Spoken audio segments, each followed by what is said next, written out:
दुआ करने का वक्त ना मिले और वो अपनी मुरादों को दिल में लेके सूरह फातिहा पढ़ ले, तो अल्लाह उसको मांगने से ज्यादा अता करेगा। इसीलिए हमारे यहाँ अहले सुन्नत में ये दस्तूर है कि जब इमाम साहब दुआ कर लेते हैं तो वो आखिरी में कहते हैं अल-फातिहा। और जब वो अल-फातिहा कहते हैं तो हमारे मुक्तदी कहते हैं अल्लाह ये दे दे, अल्लाह वो दे दे, अल्लाह वो ये दे दे, वो दे दे का मौका नहीं है। जब भी अल-फातिहा का मतलब सूरह फातिहा पढ़ो, क्योंकि हमारे यहाँ इल्म की बड़ी किल्लत है ना, कभी कुछ सीखा तो नहीं, सीखने की कोशिश भी नहीं की। आप देखें, मैंने तो बल्कि कभी कभी अल-फातिहा कहने वाले को भी देखा कि उसने अल-फातिहा कर वो भी खुद वो कह रहा है अल-फातिहा का जब कहा तो मतलब सूरह फातिहा पढ़े। बहरहाल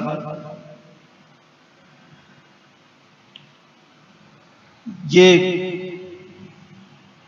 ऐसी सूरह मुबारका है जैसे कोई किताब लिखता है तो वो पूरी किताब का मजमून दिबाचा में जमा कर देता है, जिसको आप सरे वरक कह लें या तमहीद कह लें या दिबाचा कह लें। तो नहीं, जब मुसन्निफ किताब लिखता है तो पूरी किताब के अंदर क्या है तो वो शुरू में उसको इजमाल के तौर पे समेट देता है, बिला तमसील। मेरे अल्लाह ने पूरे कुरान के मजामीन को सूरह फातिहा में समेट दिया। बहुत बरकत वाली सूरत है। एक बात आपको और बता दूं, अगर तबीब डॉक्टर ने कभी किसी को यह बात कह दी हो कि ये मरीज जो है इसका कोई इलाज नहीं है और उस पर रोजाना 41 मरतबा ये सूरत पढ़कर दम की जाए, इस तरह से बिस्मिल्लाहिर्रहमानिर्रहीम अल्हम्दुलिल्लाहि रब्बिल आलमीन, यानी बिस्मिल्लाह की मीम को अलहम की लाम से जोड़कर पढ़े 41 बार, तो इंशाअल्लाह जिसको डॉक्टर ला इलाज कह रहा है अल्लाह उसमें भी शिफा अता करे।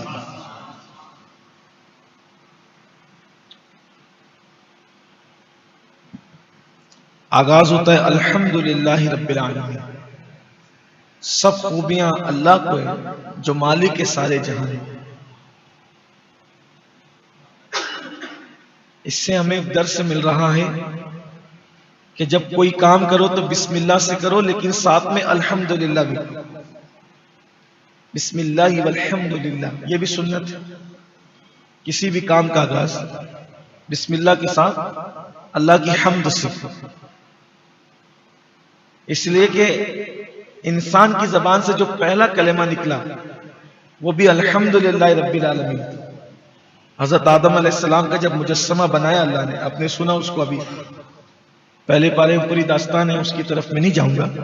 पिछले दुरूस जो आप बरसों से सुनते आ रहे हैं उसमें शायद वो पेश कर दिया गया है, लेकिन यहां जब अल्लाह ने आदम अलैहिस्सलाम का मुजस्समा बनाया तो अल्लाह रब्बुल इज्जत ने आदम अलैहिस्सलाम के जिस्म में रूह डाली। तो वो रूह जो है वो पहले नाक में गई, रूह नाक में गई तो हजरत आदम अलैहिस्सलाम को छींक आई। कभी आप गौर करना, नाक में कोई चीज जाती है तो छींक आती है। कोई आमतौर पे कोई बच्चों के साथ मस्ती करता है तो कोई हल्की सी लकड़ी वगैरह नरम सी अगर नाक में डालेगा तो छींक आएगी, हल्की सी मिर्च की बू वगैरह भी जाए तो छींक आती है, धूल भी जाए तो छींक आती है। तो रूह गई आदम अलैहिस्सलाम की नाक के जरिए से, रूह नाक के जरिए से गई तो आपको छींक आई। तो छींक आई तो आपने पहला कलेमा जो अपनी जबान से अदा किया होगा अल्हम्दुलिल्लाह रब्बिल आलमीन। और जो बंदा अल्हम्दुलिल्लाह रब्बिल आलमीन कहता है गोया उसने अल्लाह रब्बुल इज्जत की तारीफ कर दी। हर एतबार से हम अल्लाह की तारीफ का हक अदा नहीं कर सकते, लेकिन अल्हम्दुलिल्लाह रब्बिल आलमीन कह दिया मतलब अल्लाह की तारीफ आपने कर दी। तो सारी खूबियां अल्लाह की। इससे यह भी आपको पता चलना चाहिए, कायनात में किसी की भी आप तारीफ करें वो दरअसल तारीफ अल्लाह ही की है। ये बात याद रखें, किसी की भी आप ये तो बहुत खूबसूरत है, इसकी नाक बहुत अच्छी है, इसकी आंख बहुत अच्छी है, इसका चलने का स्टाइल बहुत अच्छा है, इसका लाइफ स्टाइल बहुत अच्छा है। ये सब खूबियां, तारीफ किसकी हो रही है? इनडायरेक्ट अल्लाह की तारीफ। क्यों? चलने का स्टाइल अच्छा है, तो चला कौन रहा है? बोलने का अंदाज बहुत अच्छा है, तो बुलवा कौन रहा है? नाक बड़ी खूबसूरत है, बनाई किसने? आंख बड़ी हसीन है, बनाई किसने? लब इसके बड़े सुर्ख है, बनाया किसने? बाल बड़े नरम है, बनाया किसने? सारी खूबियां उसी की। इसलिए कि जो बना है, बड़ी से बड़ी चीज से लेकर छोटी से छोटी चीज तक सब बनाने वाला अल्लाह है, और सब खूबियां उसी को। यहां आपको एक बात कहना चाहता हूं, मुसलमान अपने अल्लाह से बहुत दूर होगी, बहुत दूर। उसको दोस्तों पर जितना भरोसा है, उतना भी भरोसा उसको अपने अल्लाह पर नहीं। अभी कुरान शरीफ में एक आयत आई थी, आपने गौर किया होगा कि अल्लाह पाक फरमाता है कुरान शरीफ में दूसरे पारे में कि मेरे बंदे मेरे बारे में आपसे पूछते हैं, मेरे बंदे मेरे बारे में आपसे पूछते हैं अल्लाह कहां है, तो उनसे कहिए कि वो तुम्हारे बहुत करीब है और वो तुम्हारी फरियाद को सुनता है। यकीन जाने अगर कुरान हम समझने लगे तो इन आयतों के आने पर आपकी आंखें छलक पड़े। वो पढ़ने वाले जो लोग रोते थे ना, पहले पढ़ करके सुन करके रोते थे, वजह ये थी कि वो कुरान समझते थे, हम समझ नहीं पाते। बहरहाल उसकी बरकतें तो सुनने की भी हमें मिलती है, अल्लाह तौफीक अता फरमाए।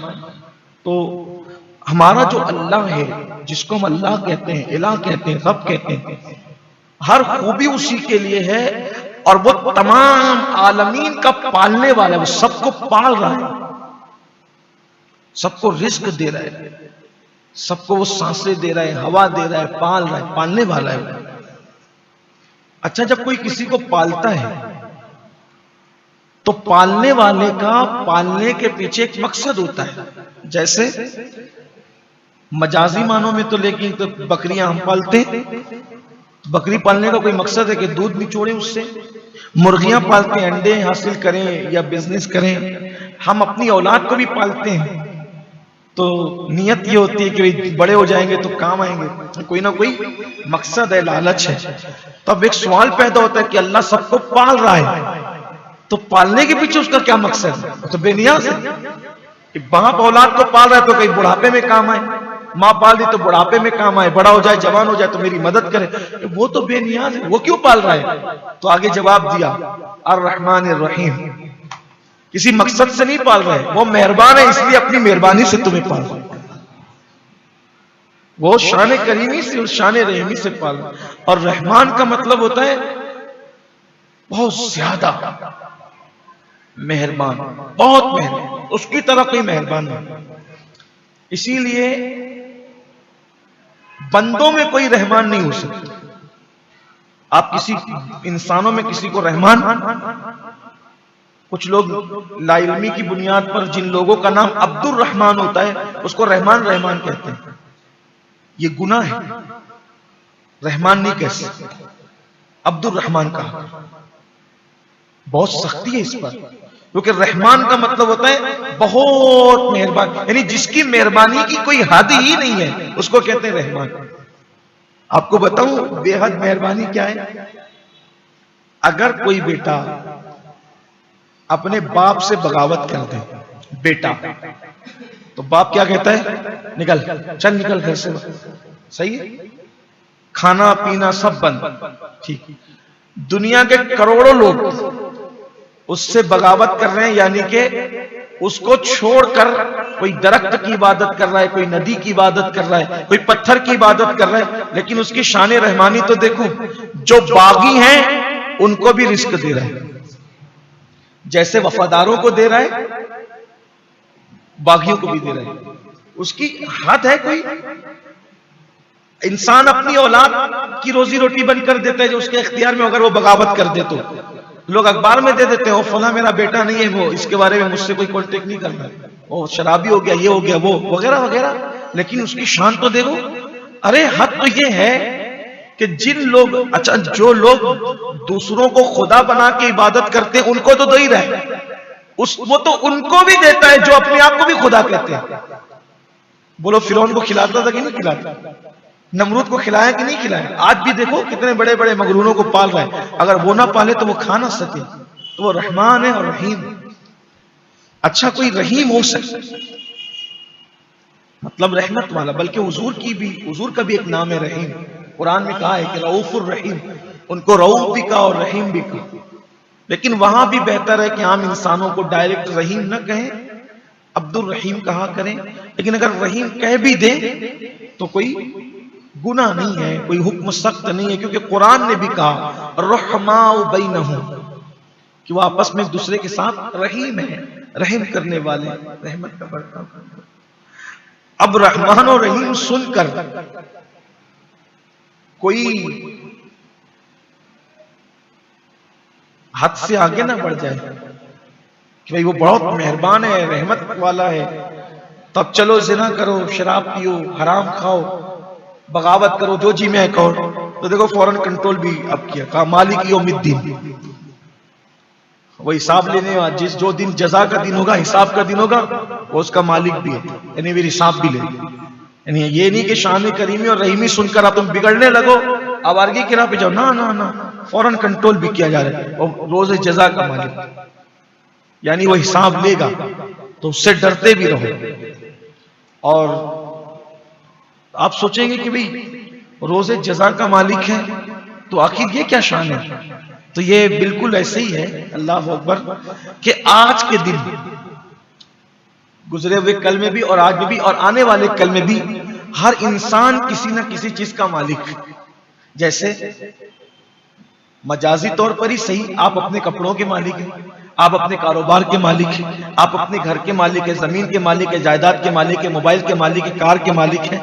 लेकिन जब रोजे जजा का दिन होगा, उस दिन किसी के पास कोई मिल्कियत नहीं है।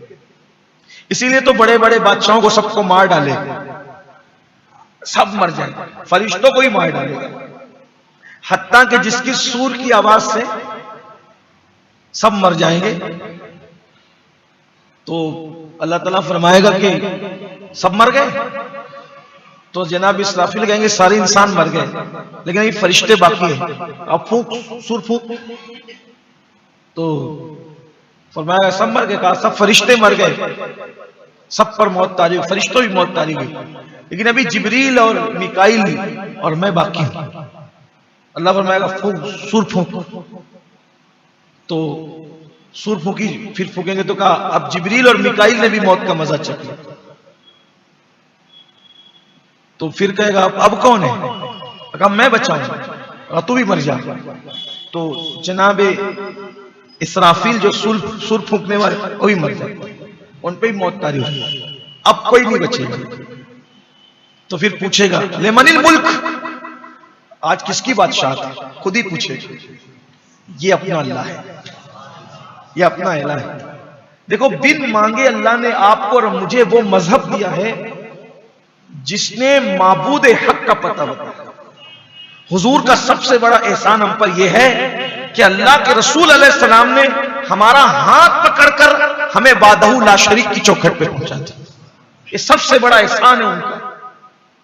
इस एहसान का बदला कुछ नहीं दे सकते उनको, कोई कुछ नहीं हो सकता। सोचो तो सही, कोई पत्थर, कोई दरख्त, हत्ता के लोग शर्मगाहों की भी इबादत कर रहे हैं, चूहों की, गोबर की, जानवरों की। अल्लाह ने हमें मुसलमान बनाया, हमारी पेशानी को बचाया और झुकाई तो किसकी बारगाह में? रब्बे मोहम्मद की बारगाह। मैं तो अल्लाह रब्बुल इज्जत को इस तरह जानता हूं कि जिसका बंदा इतना बड़ा है वो महबूद कितना बड़ा है, उसकी शान क्या होगी। हम तो इसी तरह जानते हैं कि जो इशारा कर दे तो चांद टुकड़े हो जाए, इशारा कर दे तो सूरज पलट आए। लेकिन फिर जब ये सारी शानें देखते हैं तो कहते हैं कायनात में इन जैसा कोई नहीं हो सकता। लेकिन फिर कहते हैं मुहम्मदन अब्दुहू व रसूलुहू, मोहम्मद अल्लाह के बंदे अब्दुहू, बंदे खास है और उसके रसूल है। तो सोचा जो मुर्दों को जिंदा कर दे, चांद के टुकड़े कर दे, सूरज को पलटा दे, जब बंदा ऐसा है वो खुदा कैसा, उनका खुदा कैसा, वो जिसके आगे झुकते वो कैसा होगा, रब्बे मोहम्मद कैसा होगा, उसकी शान है। और हमारा वही रब है, हम उसी की इबादत करते। तो पूछेगा लिमनिल मुल्क, आज किसकी हुकूमत है, कोई जवाब देने वाला नहीं होगा। फिर खुद ही जवाब देगा, लिल्लाहिल वाहिदिल क़हार, आज तो अल्लाह की हुकूमत है जो एक है, अकेला है, और वो वाहिद है और वो गलबे वाला है। फिर जब तक चाहेगा लोग ऐसे ही फना रहेंगे, कोई नहीं रहेगा। फिर वो जब चाहेगा फिर सबको जिंदगी अता करेगा। तो उसमें भी पहले वो हजरत इसराफील को जिंदा करेगा और फिर उनको सूर देकर फरमाएगा सूर फूंको। फिर देखिए उसी सूर की आवाज से मरेंगे और उसी सूर की आवाज से उठेंगे। यह भी उसकी शान है, उसी से मारा उसी से जिंदा करेगा, इसकी शान। तो का मालिक यौमिद्दीन, रोज़े जज़ा का इंसान